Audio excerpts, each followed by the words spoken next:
Hello, it's me again. Okay, so we're going to try a couple more related rates problems here that are a little more, they've just got slightly different formulas than we're used to here, but it's the same steps. Okay, so here's a situation, and this one was one of the ones when back in the intro to these, I mentioned this scenario as an example of a related rates problem. But in this case, a 6-foot tall person is walking towards a 20-foot tall lamppost at a rate of 2 feet per second. Assuming that the scenario can be related with right angles, which you'll see as soon as we draw the picture is perfectly reasonable, at what rate is the length of the person's shadow changing when the person is 11 feet from the lamppost? Okay, so you're thinking, what? Okay, I know. You got to draw a picture in order to visualize what's going on. Well, here's the ground upon which we walk. Here is the lamp post, right? Which it says is 20 feet tall. Okay, let's put a little lamp up there, of course. Here's a lamp, right? Okay, there's our lamp post. And then there's a person.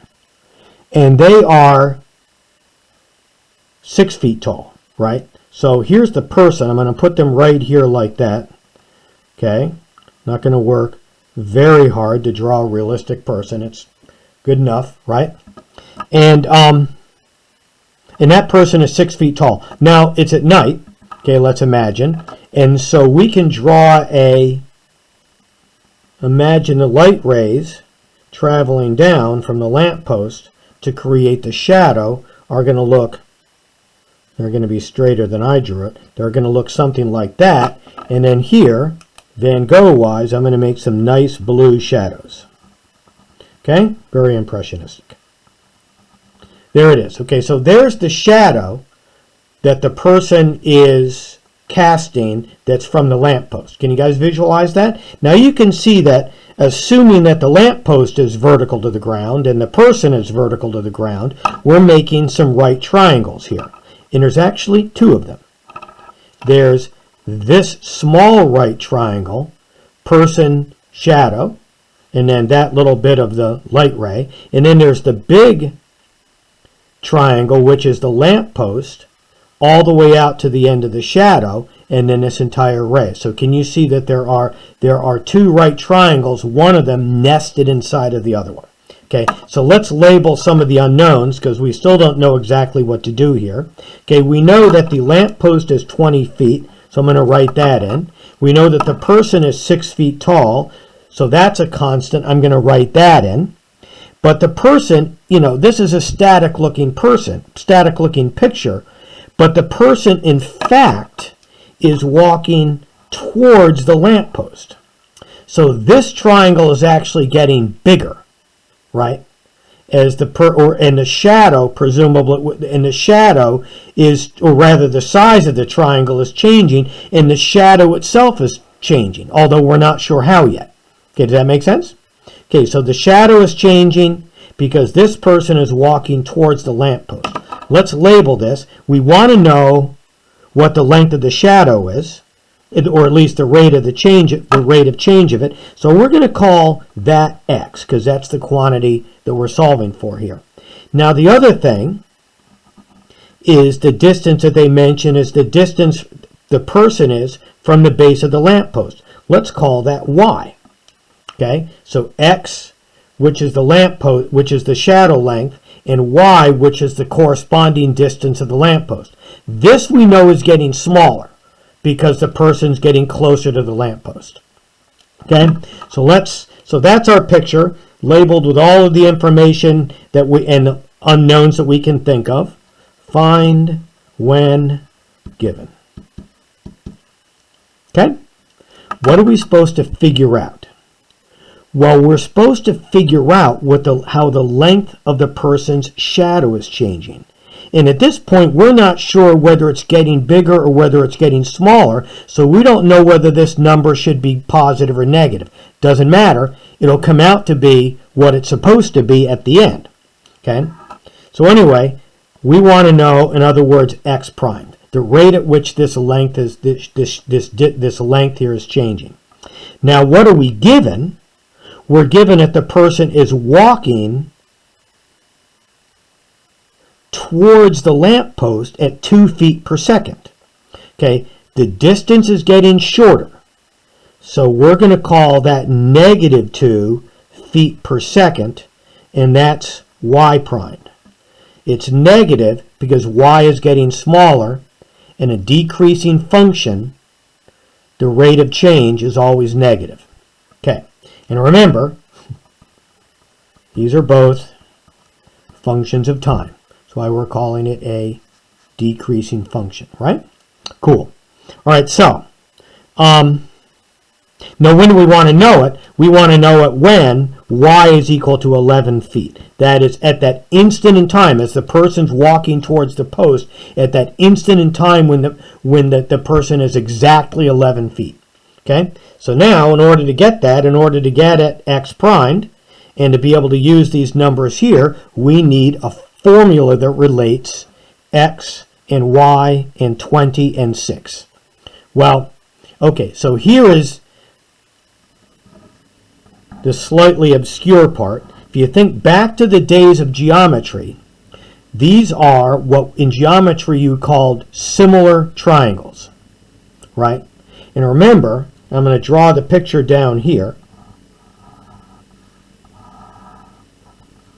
in a simplified version of it, right? In the world, since these angles are the same, they're similar triangles. And one of the things we knew about similar triangles is that the ratios of the side lengths were equal to each other. They weren't equal, but their ratio was the same. So for example, if this one was 3, which is half of 6, this entire length here would have to be 10, which is half of 20, right? At that instant in time, because the ratios are equal to each other. So in other words, this entire distance here, the base of the triangle, is whatever x plus y is going to be. Oopsie. Let me slide that a little way this way. Sorry, couldn't see it. Okay, there it is. Okay, so x and y, that's 20. So the 6 is to x. The small height and the small horizontal distance is equal to the big height and the big horizontal distance. In other words, x is to 6. I'll write it here. X is to 6 as x plus y is to 20. Right? The ratio of those side lengths have to be the same because they're similar triangles. That's our rather obscure formula that we use for this related rate problem. We take advantage of the fact that they're right triangles and are similar triangles. So now this is our basic formula. X over 6 is equal to x plus y over 20. Now before we take the derivative, I'm going to simplify this a little bit. Okay, I'm going to cross multiply geometry wise, right?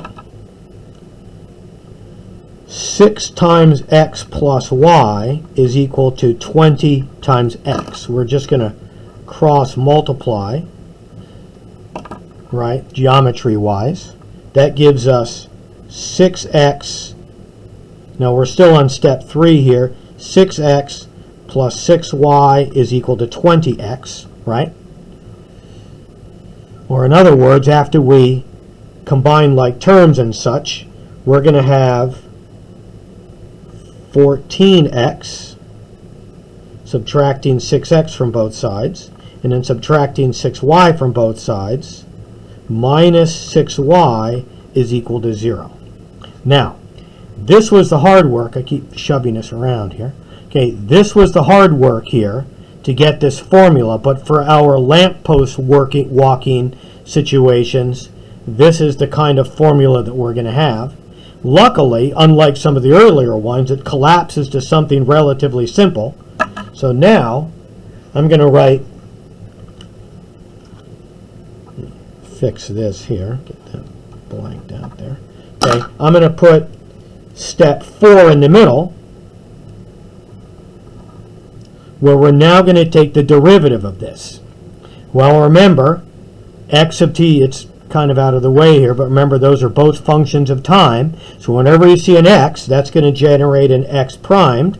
So that's going to be 14x primed minus 6y primed. Derivative of 0 is 0. Now, that's not too bad because we know that y primed is negative 2 and we want x primed. So we're going to put negative 2 in. So step 5, we're going to solve this now.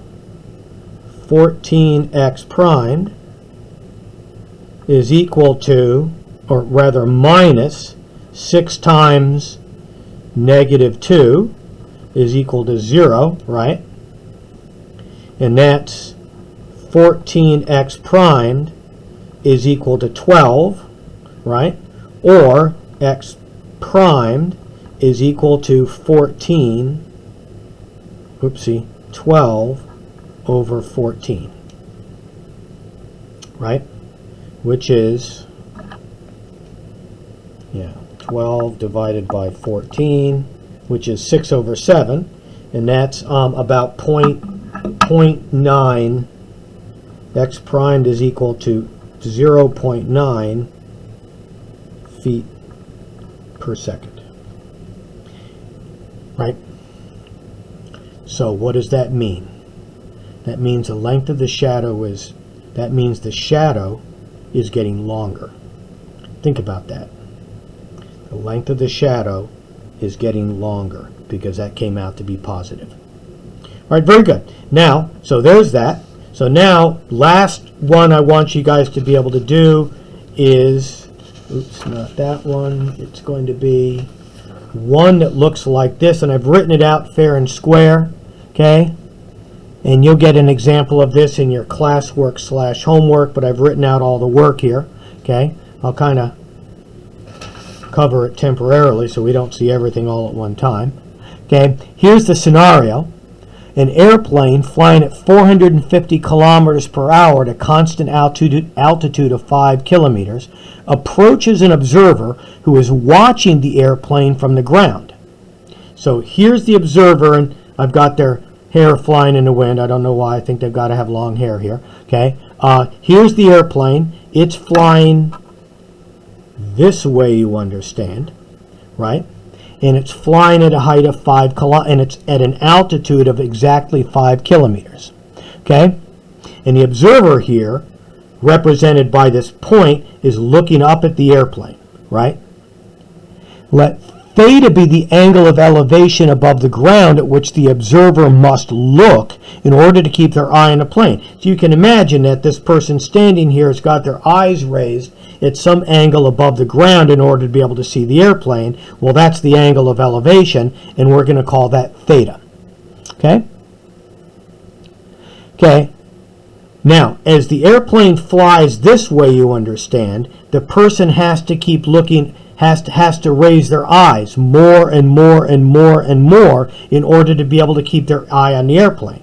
So the question is, when theta is exactly pi over 3 radians, how fast does the observer's angle of view have to change in order to keep their eye on the airplane? In other words, as the airplane keeps flying, closer and closer to flying over my head, how fast do I have to tip my head back in radians per second in order to be able to keep my eye on the plane? Okay, so now I've labeled with the given information here. We know theta, that's what we're interested in. We know the height of the airplane above the ground is 5, and the distance between the horizontal distance between the person on the ground and that spot on the ground above which the airplane is, that's going to be this distance x. And this is the rate at which the plane here, that's going to give us the rate at which the plane is approaching the observer. So there's the situation. Now here, I'm going to slide over here. Okay. Okay, that little bit on the bottom, we'll get to that in a minute. I'm going to cover it. Oops. Oh, I won't bother covering it, but just look at this part here. We want to know theta primed, the rate at which